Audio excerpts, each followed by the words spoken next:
काय खतरनाक ऊन आहे आज, नाही का? तर नमस्कार विद्यार्थी मित्रांनो, आज आपण इंग्रजीतला एक अतिशय महत्वाचा आणि परीक्षेच्या दृष्टिकोनातून वेळोवेळी विचारला जाणारा एक इंग्रजीतला अतिशय सोपा आणि संपूर्ण मार्क मिळवून देणारा प्रकार म्हणजे क्वेश्चन टॅग बघणार आहोत. तर क्वेश्चन टॅग म्हणजे काय हे जर थोडक्यात जर तुम्हाला सांगायचं असेल आणि त्याचा उपयोग नेमका काय होतो तर त्याविषयी माहिती अशी सांगता येईल आपल्याला.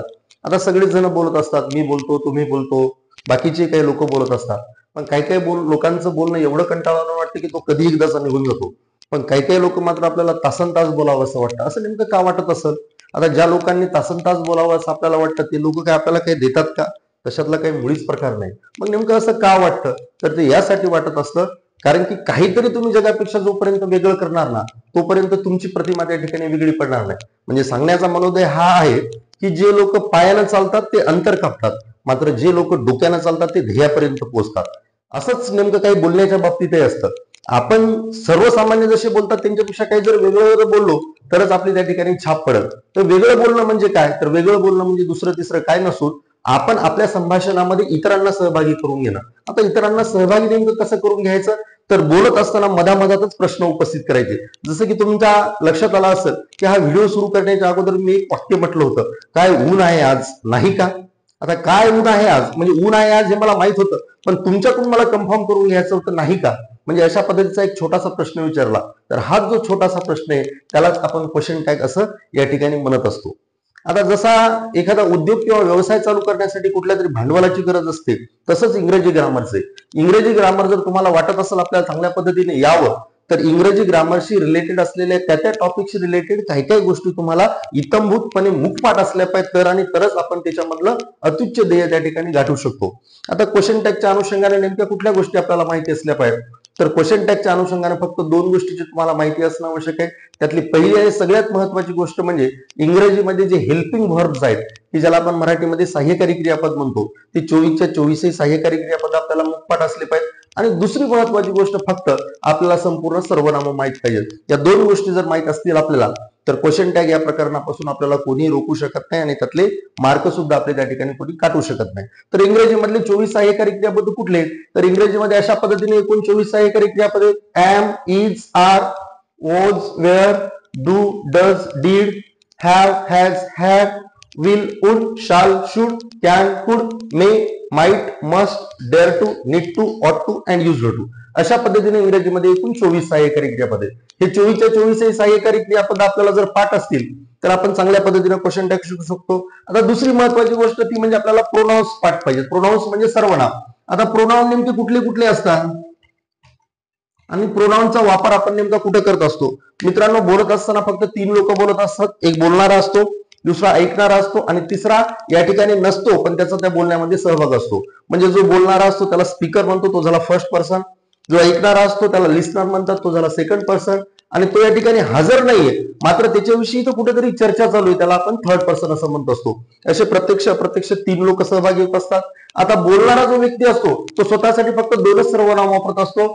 त्यापैकी पहिलं सर्वनाम आय, म्हणजे बोलणारा जर एकटाच असेल तर स्वतःसाठी आय वापरल, मात्र बोलणारे जर अनेक जण असतील तर त्यांच्यासाठी वी वापरतील. आता ऐकणारा व्यक्ती एक असो का अनेक जण असो त्यांच्यासाठी फक्त एकच सर्वनाम वापरलं जातं आणि ते म्हणजे यू. आता ती थर्ड पर्सन की जो या ठिकाणी हजर नाही मात्र त्याचा आपण चर्चेमध्ये सहभाग घेतलेला आहे, तो एकटाच असेल आणि पुरुष असेल तर त्यासाठी आपण ही वापरतो. ती एकटीच असेल आणि स्त्री असेल तर तिच्यासाठी आपण शी वापरतो. ती निर्जीव वस्तू असेल किंवा एखादी न्यूटर जेंडरची जर वस्तू असेल तर तिच्यासाठी आपण इट वापरतो. आणि अनेकाविषयी आपण बोलत आहोत जे या ठिकाणी हजर नाही तर त्यांच्यासाठी आपण काय वापरत असतो? दे वापरत असतो. इतकं सोपं आहे. म्हणजे 24 सहाय्यकारी क्रियापद आणि सर्वनाम. आता या झाल्या दोन गोष्टी. आता सहाय्यकारी क्रियापदाच्या अनुषंगाने आणखी एक गोष्ट मला तुम्हाला सांगायची ती म्हणजे अशी की या सहाय्यकारी क्रियापदाचा तुम्हाला कॉन्स्ट्रक्ट फॉर्म माहित असला पाहिजे. आता कॉन्स्ट्रक्ट फॉर्म म्हणजे काय? की त्याला आपल्याला नकारार्थी करत असताना एन अपॉस्ट्रॉफी टी जोडायचं असतं. तर एन अपॉस्ट्रॉफी टी जोडणं अतिशय सोपं असतं. 24च्या 24 सहाय्यकारी क्रियापदाला काही दोन तीन जर अपवाद सोडले तर डायरेक्ट आपण एन अपॉस्ट्रॉफी टी जोडू शकतो. उदाहरणार्थ इज आहे, इजला जर construct form N apostrophe T लावायचा असेल तर डायरेक्ट इजंट करू शकतो आपण, जसं की I S N apostrophe T. आरला जर करायचं असेल तर A R E N apostrophe T करू शकतो. याला अपवाद फक्त तीन हेल्पिंग वर्ब आहेत, ते म्हणजे एक एम, दुसरं म्हणजे विल आणि तिसरं म्हणजे शाल.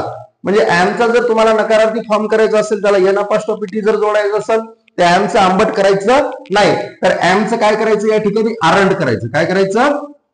आरण करायचं. नाही तर काही काही जण काय करतात, एकदा पात घ्यायची लावू लागली की सरळ सरळ तशाच पद्धतीने करतात. तर बिलकुल तशा पद्धतीने करू नको. ऍमचा नकारार्थी करत असताना काय करायचं, आरण करायचं. त्याच पद्धतीनं विलचं करत असताना विलन करायचं नाही, तर हे विलचं काय करायचं आपण त्या ठिकाणी ओंड करायचं. आणि तिसरं जे एक अपवादात्मक सहाय्यकारी क्रियापद्धती म्हणजे शाल, ते शालचं नकारार्थी करत असताना आपल्याला काय करायचं, शांड करायचं. बाकी सगळ्या सहाय्यकारी क्रियापदाला तुम्ही जशाला तसं ठेवून त्या ठिकाणी एन अपॉस्ट्रॉफी टी लावू शकतो. अशा पद्धतीने आपण सरळ सरळ क्वेश्चन टॅग करत असताना एवढ्या दोन गोष्टीचं जर प्रिपरेशन जर केलं तर मला वाटते चांगल्या पद्धतीने आपण काय करू शकतो की हा क्वेश्चन टॅग नावाचा प्रकार त्या ठिकाणी उत्तम रीतीने शिकवू शकतो. तर ठीक आहे, अशा पद्धतीनं एकूण 24 सहाय्यकारी क्रियापद आपण बघितले.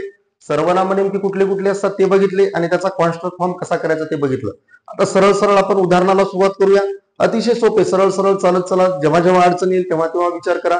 जोपर्यंत अडचण नाही तोपर्यंत विचार करायचा नाही. आता क्वेश्चन टॅग करत असताना नेमक्या कशा पद्धतीने करायचे, तर सर्वप्रथम आपण स्टेटमेंट किंवा जे विधानार्थी वाक्य असतात त्या विधानार्थी वाक्याचा क्वेश्चन टॅग कसा करायचा याच्याविषयी आपण माहिती बघू. तर लक्ष द्या, सर्वप्रथम काय करायचं, ज्या ज्या वेळेस समजा तुम्हाला अशा पद्धतीचे वाक्य दिलेले असतील आणि कंसामध्ये एक सूचना आलेली असते तुम्हाला, add a question tag, add a question tag म्हणजे एक वाक्य दिलेलं असेल कुठेतरी तुम्हाला आणि त्याला क्वेश्चन टॅग जोडायचा त्या ठिकाणी सांगितलेला असेल. अशा वेळेस कशा पद्धतीने नेमका क्वेश्चन टॅग करायचा, तर त्यातला सगळ्यात महत्वाचा आणि सोपा पहिला नियम काय करायचा, आपण सर्वप्रथम दिलेलं वाक्य जशाला तसं लिहायचं. आता वाक्य he is not good boy, आता हे वाक्य काय करायचं, जशाला तसं लिहायचं. आता जशाला तसं लिहिण्यात आपल्याला चॅलेंजच नाही, कारण आपलं आयुष्यच त्याच्यामध्ये गेलेलं आहे, बरोबर आहे. याचं पाहायचं त्याचं पाहायचं, त्याच्यामुळे जशाला तसं वाक्य लिहिण्यामध्ये आपल्याला कुठल्याही प्रकारची अडचण जाणार नाही. लिहिलं आता काय लिहिलं, he is not a good boy, ते वाक्य जशाला तसं लिहिलं. ते वाक्य जशाला तसं लिहिल्यानंतर दुसरा नियम काय करायचा, या ठिकाणी शेवटी तुम्हाला पूर्ण विराम दिसत असेल. लहान लहान गोष्टी आपल्याला दुसऱ्याच्या बाबतीतच्या जशा दिसतात तशा इथं पण आपण बघायचं बरं, पूर्ण विराम वगैरे. जसे दुसऱ्याच्या चुका आपल्याला छोट्या छोट्या दिसतात तशा काही गोष्टी मी सांगितल्याच्या नंतर त्या पण आपण बघायच्या. आता हा पूर्ण विराम तुम्हाला दिसायला आता नक्की दिसणार, एवढ्या वेळ जर दिसत नसेल तर हा पूर्ण विराम सरळ सरळ काय करायचा, काढून टाकायचा आणि त्याच्याऐवजी स्वल्प विराम द्यायचा किंवा ज्याला आपण कॉमा म्हणतो. काय म्हणतो आपण, कॉमा. आता आपण एवढे हायब्रिड झालेलो की साध्या साध्या गोष्टी आपल्याला कळतात, म्हणजे मराठीतल्या साध्या साध्या गोष्टी आपल्याला कळत नाहीत पण इंग्रजीतल्या कळतात. जसं की स्वल्प विराम म्हणलं की कन्फ्युजन होते, पण कॉमा म्हणलं की लगेच लक्षात येते. कारण हायब्रिड संस्कृतीत वाढत असलेले आपण लेकरं, आपला काही गुन्हा नाही त्याच्यामध्ये, त्याच्यावर एखाद्याशी सविस्तर आपण बोलू. जसं की समजा चहा, दररोज सकाळी उठल्याच्या नंतर आपल्याला चहा लागतो, म्हणजे एखादा माणूस मेला तरी चालेल पण आपल्याला सकाळी चहा लागतो म्हणजे लागतो. ते चहाला जर शुद्ध मराठीमध्ये काय म्हणतात असं जर विचारलं तर काय सांगसाल बरं तुम्ही? बऱ्याच जणाला सांगता येत नाही. काही जरी टी म्हणतील, काही जण जर चाय म्हणतील, काही जण चहा म्हणतील, पण बिलकुल नाही. तर शुद्ध मराठीमध्ये चहाला काय म्हणतात मीच सांगतो तुम्हाला. शुद्ध मराठीमध्ये मराठीला दुग्ध शर्करा पर्वत उगवती बाष्पम असे म्हणतात. आता उद्याच्या उद्या काय करा, एखाद्या रेस्टॉरंटवर किंवा एखाद्या टपरीवर जा आणि त्याला सकाळी सकाळी म्हणा एक सिंगल दुग्ध शर्करा पर्वत उगवती बाष्पम दे. त्यानं जर नाही भगवून तुमच्या डोक्यात मारलं तर मोह नाव दुसरं सांगू नका. लक्षात, पहिला नियम काय सांगितला, सर्वप्रथम दिलेलं वाक्य जशाला तसं लिहायचं, पूर्ण विराम काढून टाकायचा, त्याच्याऐवजी काय करायचं, कॉमा द्यायचा. त्यानंतर या वाक्यामध्ये शोधायचं, इकडं तिकडं दुसरीकडे शोधायचं नाही, कारण दुसरीकडे शोध घेण्याची आपल्याला सवय लागते. याच वाक्यामध्ये शोधायचं. काय शोधायचं, की एखादं सहाय्यकारी क्रियापद दिलेलं आहे का.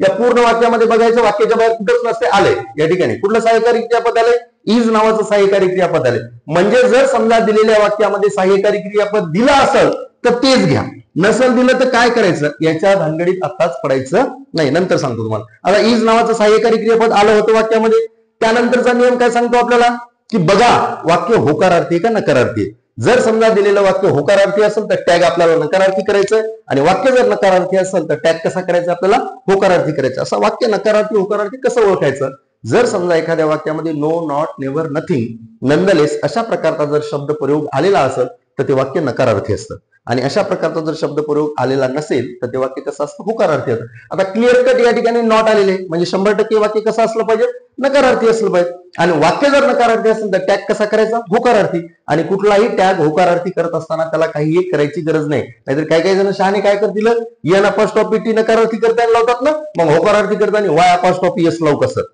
तर तशा पद्धतीच्या आगाऊ भानगडी काही करायच्या नाही. त्यानंतर काय करायचं, वाक्याच्या सुरुवातीला यायचं आणि बघायचं एखादं सर्वनाम दिलेलं आहे का.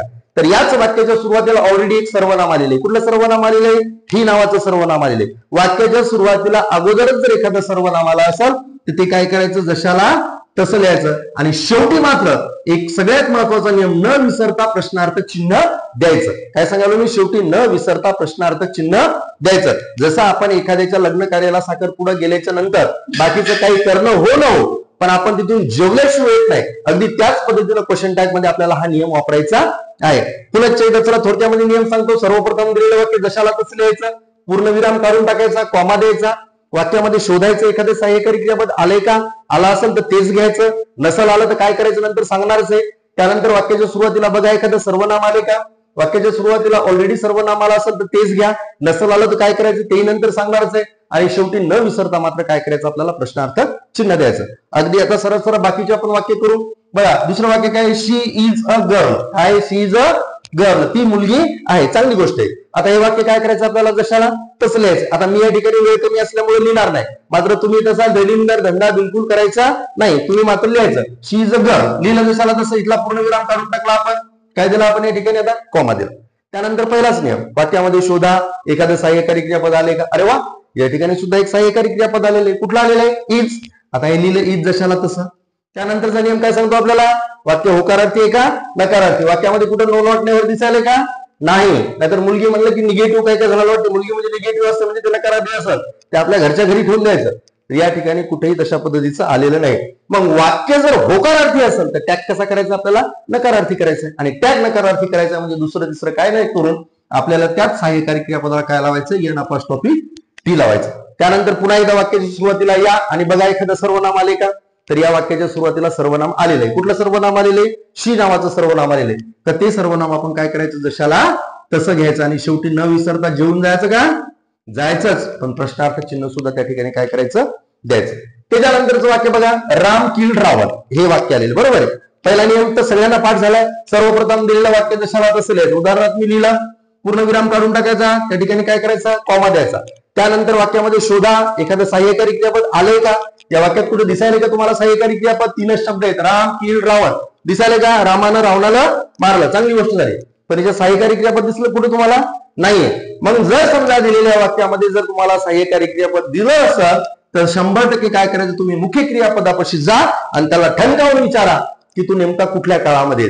कारण इंग्रजीमध्ये फक्त असे दोनच काळ आहेत, एक साधा वर्तमान आणि दुसरा साधा भूतकाळ, ज्याच्यामध्ये सहाय्यकारी क्रियापद आलेलं नसतं. बाकी उर्वरित 10 काळ किंवा मॉडल ऑक्झिलरीजने किंवा ऑक्झिलरीज होणं किंवा प्रायमरी ऑक्झिलरीजने होणारे जे काही वाक्य असतात त्याच्यामध्ये 101% कुठलं ना कुठलं सहाय्यकारी क्रियापद आलेलं असतं. म्हणून मी काय सांगितलं, जर समजा त्या वाक्यामध्ये सहाय्यकारी क्रियापद आलं नसेल तर त्या मुख्य क्रियापदापाशी जा आणि त्याला विचारा की तू कितव्या रूपामध्ये आहेस, पहिल्या रूपामध्ये आहेस का दुसऱ्या रूपामध्ये आहे, ते नक्की तुम्हाला सांगाल. फक्त प्रश्न माणुसकीनं विचारायचा. जर समजा ते दिलेल्या वाक्यामध्ये पहिल्या रूपामध्ये जर असेल तर आपल्या पुढे 2 ऑप्शन आहेत. आता कुठले ऑप्शन आहेत, 2 ऑप्शन, ते एक आहे डू आणि दुसरा आहे डज. आणि जर समजा ते क्रियापद जर दुसऱ्या रूपामध्ये जर दिला असेल तर आपल्याजवळ एकच ऑप्शन आहे, ते आहे डीड. आता मला सांगा, किल्ड हे क्रियापदाचं कितवं रूप आहे, पहिलं रूप आहे का दुसरं रूप आहे, दुसरंच रूप आहे. मग जर समजा दिलेल्या वाक्यामध्ये सहाय्यकारी क्रियापद दिलं नसेल आणि क्रियापदाचं जर दुसरं रूप दिलं असेल तर आपण डोळे झाकून त्या ठिकाणी काय करायचं, डीड घ्यायचं. काय घ्यायचं, डीड. त्याच्यानंतर काय करायचं, वाक्य होकारार्थी का नकारार्थी बघायचं. आपलं वाक्य होकारार्थी, कारण कुठेही नो नॉट नेव्हर वगैरे शब्द आलेला नाही, मग याला नकारार्थी करायचं. नकारार्थी करायचं म्हणजे काय करायचं, याचं डिडन करायचं. काय करायचं, डिडन करायचं. आणि त्यानंतर परत यायचं ना, वाक्याच्या सुरुवातीला बघायचं एखादं सर्वनाम आले का. तर या वाक्याच्या सुरुवातीला सर्वनाम आलं नाही, मात्र नाम आलेलं आहे. कुठलं नाम आलेलं आहे, राम. आता हे राम नाम जे आलेलं आहे ते पुल्लिंगी आहे, स्त्रीलिंगी आहे, नपुसकलिंगी आहे का अनेक वचने. मला तरी वाटतं सगळ्याच्या गावामध्ये राम हे माणसाचंच नाव आहे. कुणाच्या गावामध्ये स्त्रियाचं नाव आहे का, मला कमेंटमध्ये सांगू शकता तुम्ही. आमच्या इकडे तरी सगळीकडे राम हे नाव पुरुषाचंच असतं. त्याच्यामुळे आपण काय करायचं, पुरुषवाचक नाम असल्यामुळे त्या ठिकाणी काय करायचं, ही. आता ही शीट घेण्याचे नियम सुद्धा कसे आहेत मी सांगतो तुम्हाला. जर समजा दिलेल्या वाक्याच्या सुरुवातीला सर्वनाम आलेलं नसेल मात्र नाम आलं असेल, ते एकवचनी असेल, पुल्लिंग असेल तर ही घ्या. ते एकवचनी असेल, स्त्रीलिंग असेल तर शी घ्या. ते एकच वचनी असेल आणि नपुसकलिंगी असेल किंवा निर्जीव जर असेल तर अशा वेळेस इड घ्या. आणि ते जर अनेक वचने जर असेल तर अशा वेळेस काय करायचं, दे घ्यायचं. आणि शेवटी न विसरता मग आपण काय करायचं, या ठिकाणी प्रश्नार्थ चिन्ह द्यायचं. त्याच्यानंतर वाक्य काय ते, सीता कुक्स व्हेरी गुड. चांगली गोष्ट आहे, सीता चांगला स्वयंपाक करते, स्त्रियांनी चांगला स्वयंपाक केलाच पाहिजे. पण आपल्याला काय घेणं नाही, त्याच्यावर आपल्या नियमावर यायचे. आपले नियम काय सांगते, सर्वप्रथम दिलेलं वाक्य जशाला तसं लिहा. लिहिला आपण सर्वप्रथम दिलेलं वाक्य जशाला तसं, पूर्णविराम काढून टाका, कॉमा द्या. वाक्यात शोधा कुठं सहाय्यकारी क्रियापद आले का. या वाक्यात कुठे सहाय्यकारी क्रियापद दिसायला का, Sita cooks very good, as, was, dude, did, have, has, had, shall, should, will, would, can, could, may, might, must, dare to, need to, ought to, will to कुठंच काय आलं नाही. मग डायरेक्ट क्रियापदापाशी जा. आलो आपण क्रियापदापाशी. कुक्स. त्याला विचारा तू नेमकं कुठल्या रूपामध्ये, पहिल्या रूपामध्ये का दुसऱ्या रूपामध्ये. कुक्स हे क्रियापदाचं पहिलं रूप आहे. आता पहिल्या रूपामध्ये दोन गोष्टीचं कन्फ्युजन असतं, लक्षात ठेवा. जर समजा दिलेल्या वाक्यामध्ये क्रियापदाचं पहिलं रूप आलं असेल तर डू किंवा डज घ्यायला सांगितले. आता काही काही खूप शहाणे विद्यार्थी असतात, ते काय करतात, इथं डू आणि डज लिहितात आणि कंसात लिहितात. मास्तर तुम्हाला आवडेल ते घ्या. मग मास्तर बी त्याची बरोबर करते, बरोबर आहे. त्याच्यामुळे तशा पद्धतीने करायचं नाही. जर समजा दिलेल्या वाक्यात क्रियापदाचं पहिलं रूप आलं असेल आणि त्याला जर यस किंवा ईएस लागला असेल तर डज घ्यायचं. मात्र त्याला जर कुठल्याही प्रकारचा यस किंवा ईएस अशा नावाचा सफिक्स लागलेला नसेल तर अशा वेळेस काय करायचं, आपण डू घ्यायचं. तर आता या ठिकाणी काय आलेले, कुक्स आलेले, म्हणजे मला आता काय घ्यावं लागेल, या ठिकाणी डज घ्यावं लागेल. घेतलं डज. त्यानंतर वाक्य होकारार्थी का नकारार्थी, होकारार्थी. टॅग कसा करावं लागेल आपल्याला, आता नकारार्थी. परत वाक्याच्या सुरुवातीला आलो, इथं सर्वनाम दिसलं नाही आपल्याला, नाम दिसलं. सीता. सीता हे स्त्रीलिंग नाम आहे, तिच्याबद्दल काय घ्यावं लागेल आपल्याला, ही शी इट पैकी शी घ्यावं लागेल. आणि शेवटी न विसरता काय करायचं, प्रश्नार्थ चिन्ह द्यायचं. नंतरचं वाक्य बघा, चिल्ड्रन प्ले क्रिकेट. मुलं क्रिकेट खेळतात. मुलं क्रिकेट खेळतात म्हणजे आता सुट्ट्या लागल्यात बिचारे, दुसरं काय करणार, खेळच पाहिजे त्यांनी. आता हे वाक्य काय करायचं, परत जशाला तसं लिहायचं, चिल्ड्रन प्ले क्रिकेट, पूर्णविराम काढून टाकायचा. त्याच्याऐवजी काय करायचं, आपल्याला कॉमा द्यायचा. बघायचं या वाक्यात सहाय्यकारी क्रियापद आले का. या वाक्यात कुठेही सहाय्यकारी क्रियापद आलं नाही. मग मुख्य क्रियापदापाशी जा, ठणकावून त्याला विचारा तू कुठल्या रूपामध्ये, ते सांगल तुम्हाला, मी पहिल्या रूपामध्ये बाबा, पहिल्याच रूपामध्ये. कुठे इथं प्लेड वगैरे आले का, प्लेज वगैरे आले का, नाही. म्हणजे यस ईएस पण प्रत्यय लागला नाही आणि दुसरं रूप पण नाही. म्हणजे हे क्रियापदाचं पहिलं रूप असून त्याला कुठलाही प्रत्यय लागला नाही.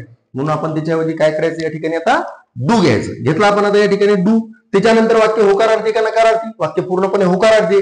टॅग कसा करावा लागेल आपल्याला, नकारार्थी करावं लागेल. केला नकारार्थी, काय झालं आता त्याचं दोन.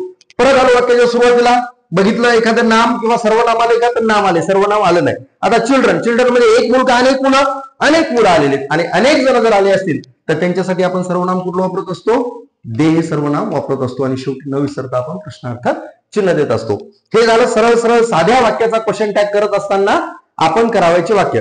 आता दुसरे दोन प्रकार आहेत बघा त्याच्यामध्ये. आता दुसरे दोन प्रकार कुठले, तर त्यातला पहिला जो प्रकार आहे त्याला म्हणतो आपण आज्ञार्थी वाक्य आणि दुसरा जो प्रकार आहे लेटचे वाक्य.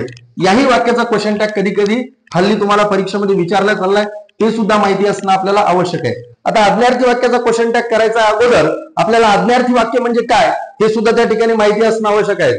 तर आज्ञार्थी वाक्य म्हणजे दुसरं तिसरं काय नसून a sentence which start with main verb is called imperative sentence. ज्या वाक्याची सुरुवात सरळ सरळ मुख्य क्रियापदाने होते त्याला काय म्हणतात असतात, आज्ञार्थी वाक्य. For example, open the door. आता ओपन नावाच्या मुख्य क्रियापदाने या वाक्याची सुरुवात झालेली, बरोबर आहे. शेवटी पूर्ण विराम आलेला आहे म्हणजे 100% आज्ञार्थी वाक्य. इथं सुद्धा सूचना आली तुम्हाला, ऍड अ क्वेश्चन टॅग. याचा क्वेश्चन टॅग करा. तेच नियम तर जोपर्यंत अडचण नाही तोपर्यंत थांबायचं. पहिला नियम काय सांगतो, सर्वप्रथम दिलेले वाक्य जशाल तशी लिहा, ओपन द डोअर. केला आपण, पूर्ण विराम काढून टाकायचा, त्याच्याऐवजी काय करायचं, कॉमा घ्यायचा. आता इथं मात्र नियम वेगळा आहे. आता कुठला नियम आहे, सरळ सरळ ज्या ज्या वेळेस तुमच्या लक्षात आलं की आपल्याला आज्ञार्थी वाक्याचा क्वेश्चन टॅग करायला सांगितलाय त्यावेळेस कुठलाही मागचा पुढचा वरचा खालचा कुठलाही विचार न करता सरळ सरळ दिलेल्या वाक्याचा क्वेश्चन टॅग विल यू असा करावा. काय करावा, विल यू असा करावा. आता विल यूच असा करावा असा जर कुणाला प्रश्न पडला असेल तर यासाठी करावा कारण आपण जी आज्ञा दिलेली असते ती आणखी पाळल्या गेलेली नसते, ती भविष्यकाळात असते. त्याच्यामुळे आपल्याला विल वापरायचे आणि यू सर्वनाम यासाठी वापरायचे कारण आज्ञा ही कधी स्वतःला दिलेली नसते तर ती समोरच्याला दिलेली असते. समोरचा व्यक्ती सेकंड पर्सन असतो आणि सेकंड पर्सन साठी कुठलं सर्वनाम वापरत असतो, आपण यू वापरत असतो. आणि त्याच्यानंतर शेवटचा जो प्रकार आहे ज्याला आपण लेटचं वाक्य म्हणतो, let us go to play. चला आपण खेळायला जाऊया, बरोबर आहे, काही धंदाच नाही आपल्याला. Let us go to play. परत एकदा ते वाक्य जशाला तसं लिहायचं, let us go to play. घेतला, पूर्ण विराम काढून टाकायचा, कॉमा द्यायचा. जसा आज्ञार्थी वाक्याचा क्वेश्चन टॅग नेहमी आपण विल यू करतो तसाच लेटच्या वाक्याचा क्वेश्चन टॅग नेहमी शाल वी असा करावा. काय करावा, शाल वी असा करावा. आपण असं केलं पाहिजे, आपण तसं केलं पाहिजे, आपण हे केलं पाहिजे, आपण ते केलं पाहिजे. आता रिकामे काम आहेत आपल्याला, त्याच्यामुळे आपण ही सगळ्या काही गोष्टी करत असतो. त्याच्यामुळे आपण काय करायचं या ठिकाणी शाल वी. आणि सगळ्यात महत्वाची गोष्ट लक्षात ठेवा, आज्ञार्थी वाक्याला आणि लेटच्या वाक्याला कुठलेही होकारार्थी नकारार्थीचे नियम त्या ठिकाणी लागू पडत नाहीत जे अगोदरच्या याला पडायचे. आता अशा पद्धतीने नेमका क्वेश्चन टॅग होता. क्वेश्चन टॅग सरळ सरळ या पद्धतीने जर आपण सोडवला तर मला तरी वाटत नाही तुम्हाला कुठल्याही प्रकारची अडचण येईल. ठीक आहे, तर या ठिकाणी आपण थांबूया. जर तुम्हाला काही अडचण असतील, याच्या व्यतिरिक्त जर काही गोष्टी तुम्हाला वाटत असतील आम्हाला सांगाव्या किंवा काही गोष्टी कळाल्या नाही तर नक्की मला कमेंटमध्ये सांगा. आणि क्वेश्चन टॅगची तयारी अशा पद्धतीने जर केली तर मला तरी वाटत नाही तुम्हाला याच्यापैकी एखादा मार्क त्या ठिकाणी कमी झालेला असेल. तर या ठिकाणी थांबतो. हा व्हिडिओ याच ठिकाणी थांबवू. जय हिंद, जय महाराष्ट्र.